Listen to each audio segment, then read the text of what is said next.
आप देख रहे हैं प्राइम न्यूज और मैं हूं जरीना सियालवी। शामिल करते हैं आज की ताज़ा खबरें।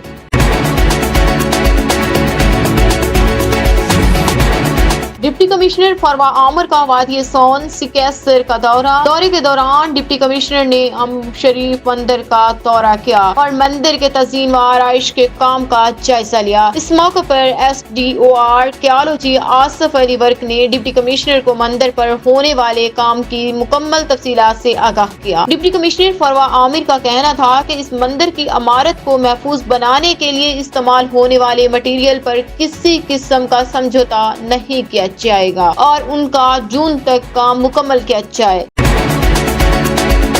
कबल अज़ां डिप्टी कमिश्नर ने ज़ेरे तामीर कैदाबाद वड़छा रोड का मुआयना भी किया और तमीराती काम का बगौर जायजा लिया। उन्होंने मुतलका हुकाम को हिदायत की कि रोड की तामीर में नाकस मटीरियल के इस्तेमाल को हरगज बर्दाश्त नहीं किया जाएगा। Deputy director development Suhail Sikandar भी इस मौका पर मौजूद। बाद डिप्टी कमिश्नर फरवा आमर ने कायदाबाद के इलाके शाहवाला जनूबी का दौरा किया। दौरा के दौरान उन्होंने पेट्रोल पंप का विजिट किया। इस मौका पर सिविल डिफेंस ऑफिसर मुरीद अब्बास भी मौजूद थे। पेट्रोल पंप की इंस्पेक्शन के बाद डिप्टी कमिश्नर फरवा आमर की हिदायत पर सिविल डिफेंस ऑफिसर ने पंप को मौका पर सील कर दिया।